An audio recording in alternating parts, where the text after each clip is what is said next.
Hello, good morning. स्वागत है आप सभी स्टूडेंट्स का कक्षा 9वीं की गणित की ऑनलाइन क्लास में।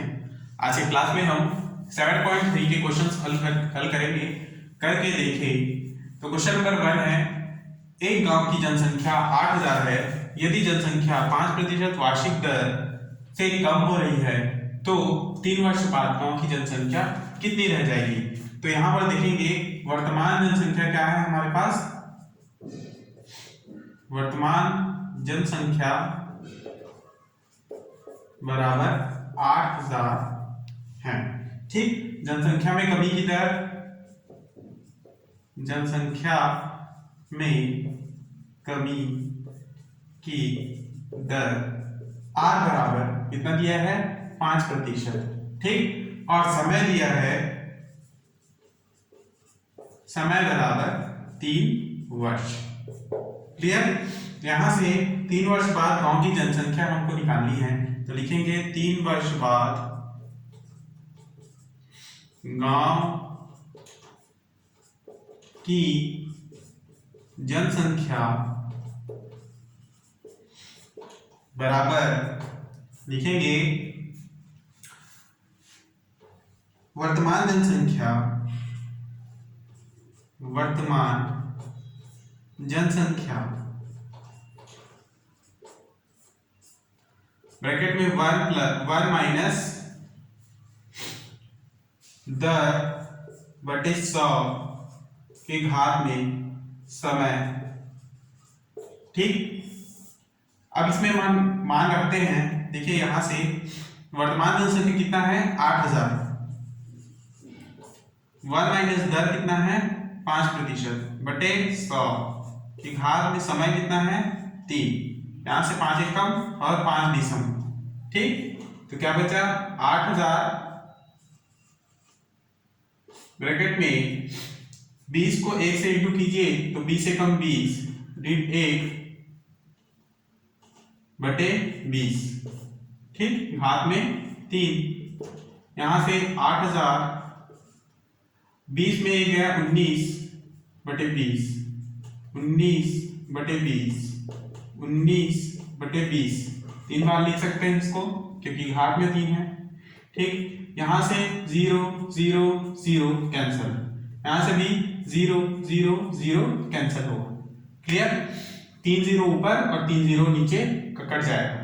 अब नीचे देखिए 2 दूनी 4, 4 दूनी 8 और यहां पर भी 8 है तो ये कैंसिल और ये तीनों भी कैंसिल। क्लियर।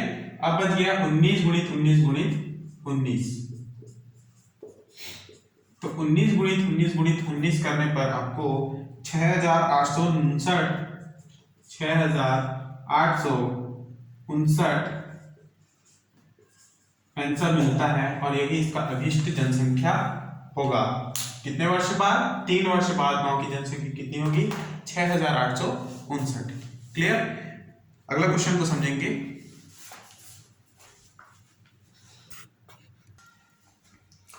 अगला क्वेश्चन है प्रश्नावली 7.3 का क्वेश्चन नंबर 1।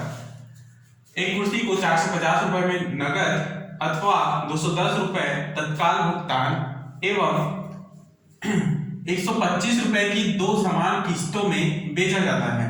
ठीक, एक कुर्सी को कितने रुपए में बेचा जाता है 400 रुपए, 450 रुपए नकद है ना, अथवा 210 रुपए तत्काल नगद भुगतान एवं 125 रुपए की 2 समान किस्तों में बेचा जाता है। किस्त योजना में, ठीक है, इस प्रकार से बेचने पर जो है किस्त योजना में लिए गए ब्याज की दर ज्ञात कीजिए, ये हमको बताना है। ठीक है, तो देखेंगे कुर्सी का नगद मूल्य जो दिया है, कुर्सी का नगद मूल्य लिखेंगे 450 रुपए।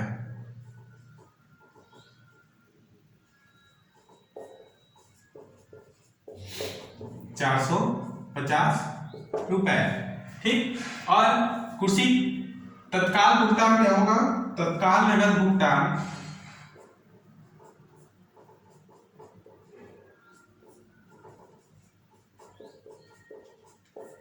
कितना भुगतान किया है 210 रुपए।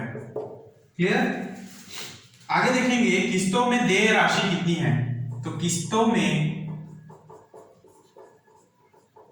देय राशि बराबर क्या करेंगे हम, 450 में माइनस करेंगे 210 को, तो क्या प्राप्त होगा, 450 माइनस 210, 0 में 0 गया 0, 5 में 1 गया 4 और 4 में 2 गया 3, तो 340 रुपए, सॉरी 4 में 2 गया 2, 240 रुपए जो है किस्तों में देय राशि प्राप्त हुआ। ठीक, अब यहां से प्रश्न से पता चलता है, प्रश्न से समान किस्तों की संख्या कितनी है, समान किस्तों की संख्या बराबर कितने किस्तों में बेचा जा रहा है, 2 समान किस्तों में, तो संख्या है 2। ठीक, तो किस्त योजना में किया गया कुल भुगतान, किस्त योजना में किया गया कुल भुगतान। ठीक, तो 2 किस्तों में कुर्सी को बेचा जा रहा है, कितने रुपए में, 125 रुपए की 2 किस्तों में, तो 125 गुणी 2 कर देंगे हम, तो हमको कुल भुगतान मिल जाएगा, 125 गुणी 2 बराबर 250 रुपये जो है किस्त योजना में किया गया भुगतान है। दिया गया कुल ब्याज कितना होगा, दिया गया कुल ब्याज बराबर, अब हम 250 में 240 को माइनस करें।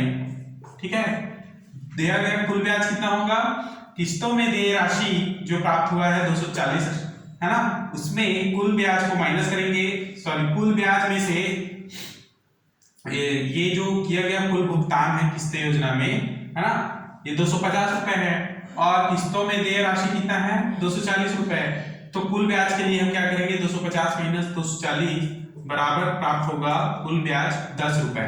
ठीक, आगे देखेंगे, पहले माह का मूलधन निकालना है, पहले माह का मूलधन क्या होगा, पहले माह का मूलधन बराबर 450 माइनस 210। ठीक है, पहले माह का मूलधन क्या होगा, 450 रुपए में आप 210 को माइनस कर दी। ठीक है, यहां से 0 में 0, 5 में 1 गया 4 और 4 में 2 गया 3, 340 रुपए पहले माह का, सॉरी 4 में 2 गया 2, 240 रुपए पहले माह का मूलधन है। तो दूसरे माह का मूलधन क्या होगा, दूसरे माह का मूलधन बराबर 240 माइनस, अब 240 में हम घटा देंगे 125 रुपए की किस्त को। ठीक, तो 240 माइनस 125, 10 में 5 गया 5, 1 वापस किए। ठीक है, 4 में 3 गया 1 और 2 में 1 गया 1। ठीक, तो इस प्रकार से 115 रुपए दूसरे माह का मूलधन है। तो कुल मूलधन कितना हो जाएगा, दोनों को जोड़ देंगे, कुल मूलधन बराबर 240 धन 115, ठीक, 355 रुपये, ये कुल मूलधन है। ठीक है, माना ब्याज की दर 8% है, माना ब्याज की दर 8% है, तब कुल ब्याज बराबर, कुल ब्याज बराबर, ब्याज के लिए सूत्र क्या होता है, मूलधन गुणित दर गुणित समय अपॉन 100। ठीक है, तो यहां पर मूलधन कितना प्राप्त हुआ है 355 रुपए, गुणित दर कितना है 8, ठीक, गुणा समय कितना है 1 वर्ष के लिए।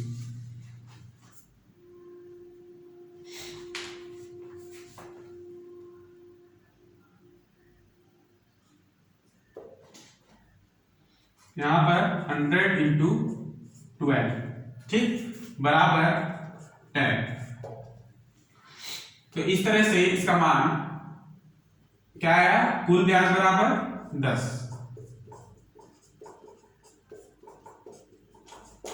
क्लियर।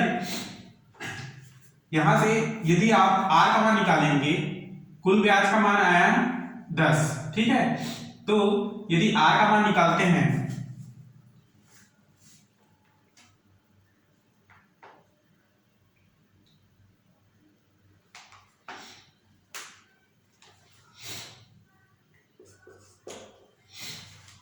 तो देखेंगे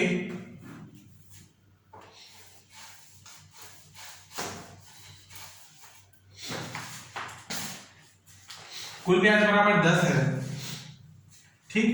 यदि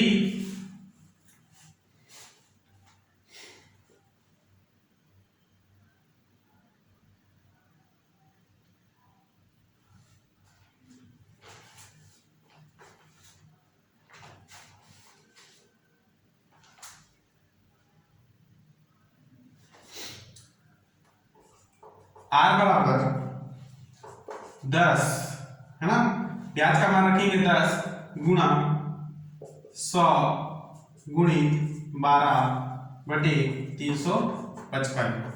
तो आर का मान क्या निकलेगा, 12,000 गुणा बटे 355 बराबर 33.8% का दर इसमें लगेगा। तो किस्त योजना के लिए ब्याज का दर कितना होगा, 33.8%, ठीक। नेक्स्ट क्वेश्चन को देखेंगे।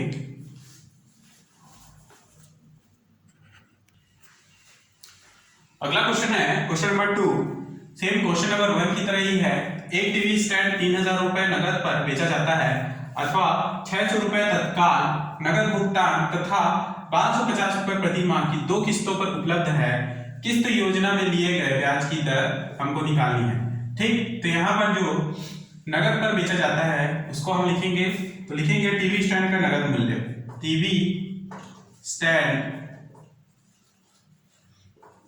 का नगद मूल्य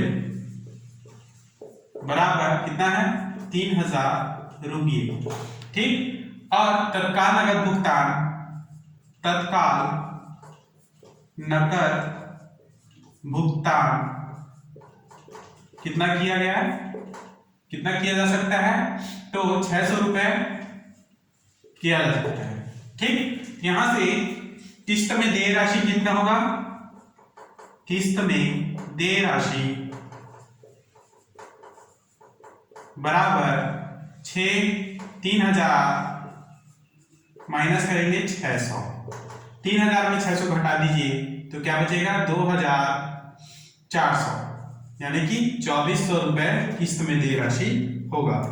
समान किस्तों की संख्या कितनी है, समान किस्तों की संख्या यानी कितने किस्तों में हमको बेचना है, तो 2 किस्तों पर बेचना है। समान किस्तों की संख्या बराबर कितना, 2 है, ठीक। इसलिए किस्त योजना में किया गया कुल भुगतान, किस्त योजना में किया गया कुल भुगतान बराबर क्या होगा, 2 गुणा कितना, एक महीने में 1250 रुपए प्रति माह, तो 2 माह में यानी 2 किस्तों में ये 1250, 2 गुणी तो 1250 करेंगे तो ये होगा 1250 × 1250, टोटल 2,500 रुपए भुगतान करने होंगे, ठीक। किस योजना में किया गया कुल भुगतान। नेक्स्ट दिया गया कुल ब्याज, है ना। अब इस भुगतान में दिए गए जो ब्याज हैं वो देखेंगे, दिया गया कुल ब्याज, कुल ब्याज निकालने के लिए क्या करेंगे, अब 2,500 में 2,400 को घटा देंगे, ठीक। अर्थात ये जो कुल भुगतान किया गया है उस भुगतान में किस्तों में देय राशि को घटा देंगे, 2,500 माइनस करेंगे 2,400, तो क्या प्राप्त होगा, 100 रुपए कुल ब्याज देना होगा। ठीक, अब देखिए पहले माह का मूलधन निकालेंगे, है ना। पहले माह का मूलधन बराबर क्या होगा, 3000 माइनस करेंगे 600, 3000 माइनस 600, जिससे पहले माह का मूलधन हमको प्राप्त हो जाएगा। तो 2400 रुपए पहले माह का मूलधन। दूसरे माह का मूलधन, क्योंकि 2 माह में हम इसको किस्तों को दे रहे हैं, ठीक है। 2 माह का, दूसरे माह का मूलधन बराबर क्या होगा, इस 2400 में आप घटाएंगे 1250 रुपए को, तो दूसरे माह का मूलधन प्राप्त होगा। तो ये प्राप्त होगा कितना, 0 में गया 0 तो 0, फिर 10 में 5 गया 5, 1 वापस किए, 4 में 3 गया 1 और 2 में 1 गया 1। ठीक, तो 1150 रुपए दूसरे माह का मूलधन है। इस तरह से कुल मूलधन कितना होगा, तो कुल मूलधन बराबर, दोनों मूलधनों को जोड़ देंगे, पहला और दूसरा। ठीक, तो 2400 धन 1150 बराबर 0 5 4 5 2 3, 3550 रुपए कुल मूलधन होंगे। ठीक है, यानी कि टीवी स्टैट का कुल मूलधन कितना होगा, 3550 रुपए। ठीक, मतलब कि इसमें, हाँ ठीक है, इसमें पहले और दूसरे मूलधन को हमने जोड़ा था, तो क्या हुआ, 3550 रुपए। अब हम देखेंगे 2 किस्तों पर हमको उपलब्ध है, तो किस्त योजना में किए गए ब्याज की दर निकालनी है, ब्याज का दर हमको निकालना है।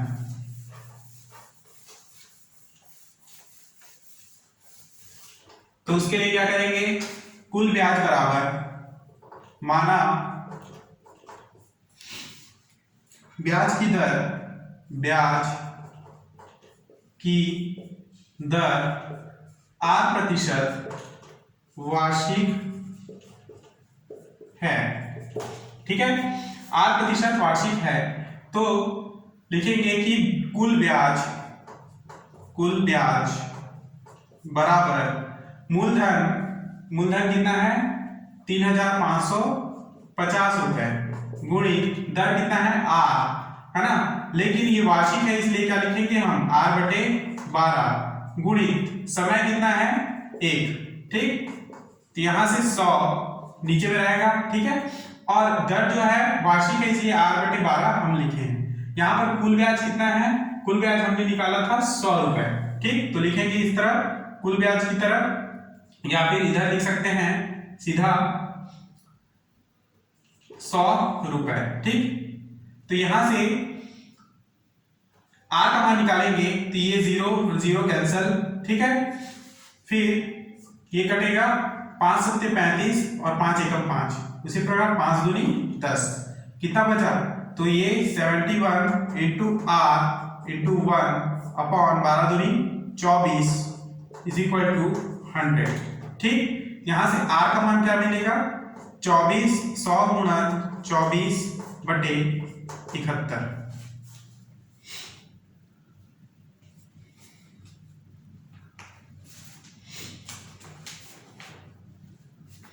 ठीक है, तो इस प्रकार से 100 गुणा 24 करेंगे तो ये होगा 2400। ठीक है, और 71 बटे 71, जब आप इसको डिवाइड करेंगे तो क्या प्राप्त होगा, 33.8% का की दर से हमको ब्याज देना पड़ेगा। ठीक है, प्रति माह। क्लियर, तो इस प्रकार से क्वेश्चन को आप सॉल्व कर सकते हैं। नेक्स्ट क्वेश्चन को देखेंगे।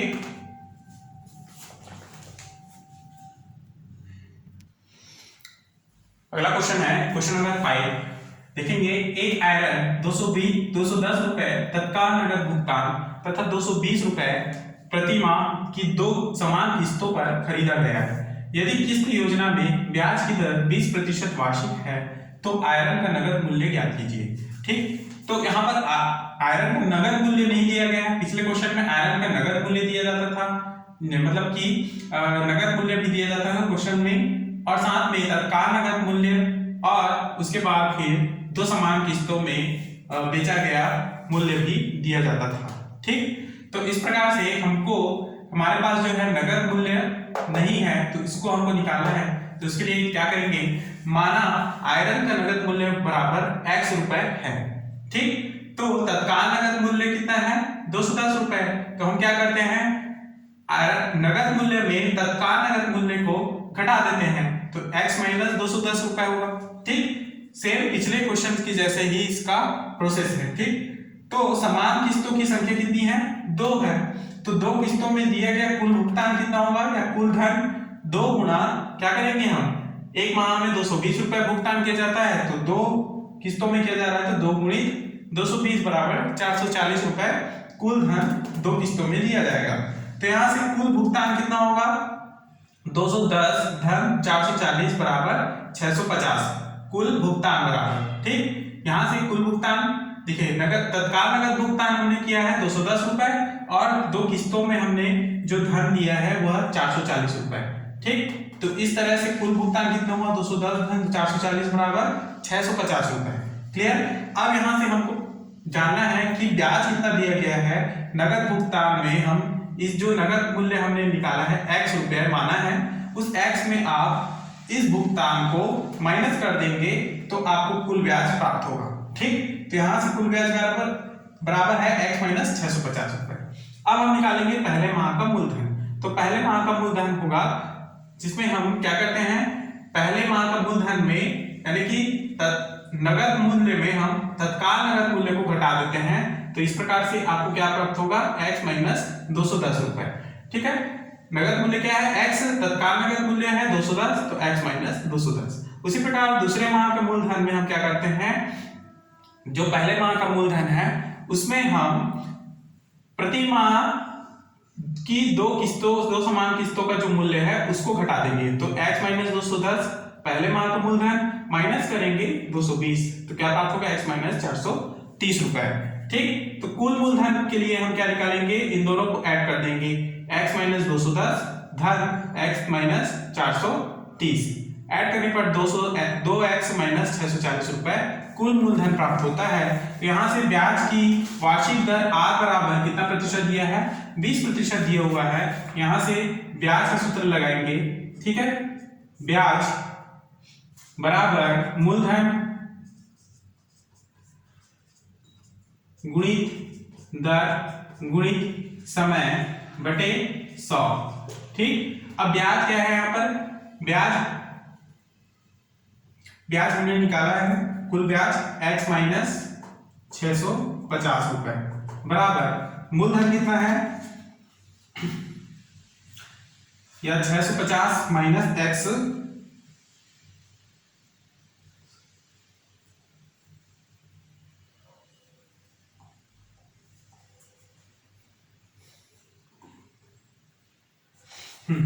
इसको हम इस प्रकार से लिखेंगे, मतलब कि x में 650 को माइनस नहीं करेंगे, 650 में x को माइनस करेंगे। ये 650 बड़ा है, ठीक है, इसलिए 650 में x को माइनस। ठीक, यहां से इसे लिखेंगे हम 650, सॉरी x बड़ा है 650 से इसलिए हम माइनस करेंगे x में। ठीक है, तो 650 माइनस x मूलधन कितना हमने लिखा है, हमें प्राप्त हुआ है 2x माइनस 640।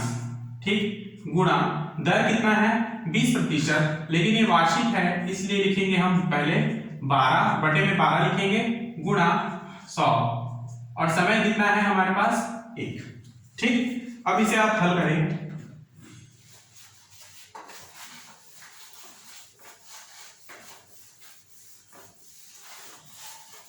हल करने पर 100 गुणित 12 कर दें तो ये होगा 1200। ठीक है,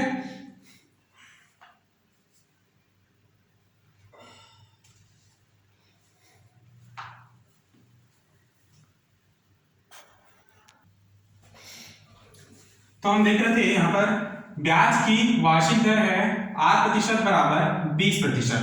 ठीक, ब्याज बराबर मूलधन गुणित दर गुणित समय बटे 100 होता है। ठीक है, हमने ब्याज निकाला था 650 माइनस एक्स, लिख दिए, बराबर मूलधन हमने निकाला 2x माइनस 640 गुणा दर कितना दिया है 20%, तो लिखेंगे हम 20/12। ठीक है, क्योंकि वार्षिक है, सॉरी 20% इसलिए 20/100, और समय दिया है 1 वर्ष, वार्षिक है इसलिए हम लिखेंगे 1/12 गुणा 100। ठीक है, यहां से 20 एकाउंट 20 पंचे 100 बार में 5 बार में जाएगा। ठीक है, उसके बाद हम देखेंगे इधर 650 माइनस एक्स बराबर, यहां से हम 2 कॉमन ले तो x ब्रैकेट में बचेगा x माइनस 320 बटे क्या बच गया 12 गुणित 5, तो लिखा हमने 12 गुणित 5। 2 से 12 को डिवाइड किए तो 6 बार में गया 2 छक्के। ठीक, तो यहां से 650 माइनस x बराबर क्या मिलेगा x माइनस 320 बटे 30। क्लियर। अब यदि 30 को आप इधर लेके जाएं तो 30 ब्रैकेट में 650 माइनस x बराबर x माइनस 320 प्राप्त होता है। ठीक, अंदर इंटू करें तो 19500 माइनस 30x बराबर x माइनस 320। अब अंकों वालों संख्याओं को एक तरफ और x वाली संख्याओं को एक तरफ लिखें तो यहां से मिलेगा 19500 प्लस 320 बराबर ये x और 30x इधर आएगा तो प्लस 30x, तो टोटल मान होगा 31x बराबर क्या 19820। x का मान निकालेंगे यहां से तो क्या होगा 19820 बटे 31। यहां से x बराबर क्या प्राप्त होगा 639.35 रुपए टोटल आयरन का नगद मूल्य होगा। क्लियर, यही इसका अभिष्ट उत्तर है। अगले क्वेश्चन को समझेंगे।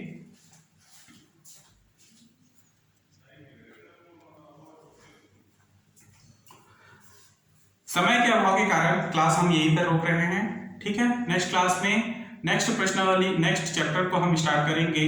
ठीक है, बाकी जितने भी इंपॉर्टेंट क्वेश्चन हैं उनको व्हाट्सएप के माध्यम से मैं आप लोगों को सेंड कर दूंगा। ठीक, तो आपको इसका नोट्स तैयार करना है। ठीक है, तो क्लास यहीं पर समाप्त करते हैं। धन्यवाद।